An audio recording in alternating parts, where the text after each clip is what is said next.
Bu beyramni балалар һәр вакыт көтеп ала, чөнки бу чорда инде мәктәпләрдә укулар тәмамланган һәм каникуллар башланган вакыт була. Елда балаларның каникуллары белән шуны искиткеч матур бәйрәм белән, балаларны яклау көне белән башланып китә. Чын-чынлыклап бу бәйрәм алда да аларны яклап, саклап барса иде. Каникуллар күңелле үтсен иде, файдалы үтсен иде. Бәхетле киләчәк телим балаларыбызга.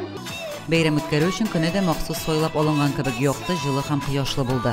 Юл зонасына җыелган балаларны бәйрәм белән район башлыгы Альберт Хуҗин тәбрик итеп, нәниләргә җылы теләкләрен җиткерде. Бөтенегезне дә бу матур бәйрәм белән котлыйм.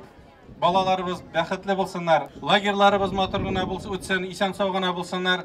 Һәм инде көз көне бөтен балаларны менә тазарып, буйларга үсеп, матур иттереп, яңа көчләр җыеп, без инде мәктәпләрдә көтәбез. Җирлегебездә балалар тиешле белем һәм тәрбия алсын өчен, сәламәт булсыннар һәм һәр яклап алга таба үссеннәр өчен бөтенесе тормышка ашырыла. Бу бәйрәм шуның ачык мисалы булды. Һәр елны да бу бәйрәмне үткәрәбез, ләкин ул быел үзенчәлекләр үткәрелде. Күбрәк бала килде. Дөресен әйткәндә, бөтен кояшлык балалар белән, коляскалар белән, бәләкәчләр белән тулды. Менә шушы көнне без ылларга тагы бер кат безнең балаларның балачагына, аларның тормышын тагы да матуррак, иминрәк, күңеллерәк, мавыктыргыч итүенә безгә тагы бар игътибар бирү өчен эшләнелә. Бәйрәм концерт номерлары белән дәвам итте. Күбәләктә очып кына биегән бию коллективлары, әкият геройлары чарага тагын бер ям өстәде.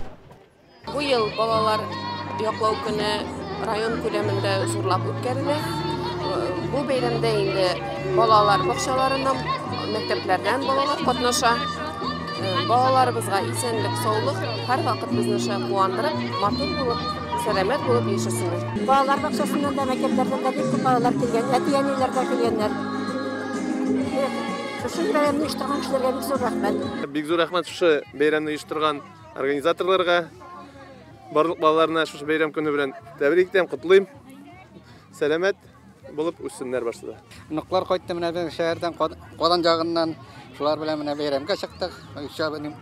Кызның туган көне дә менә бүген икеләтә бәйрәм дисәң дә була. Бәйрәмнәр үткәргән шушы оешмаларга, ниләргә бик зур рәхмәт. Бәйрәм күңел ачу чаралары белән бергә үрелеп барды. Интеллектуаль һәм хәрәкәтле уеннар, мастер-класслар аеруча сабыйлар күңеленә хуш килде.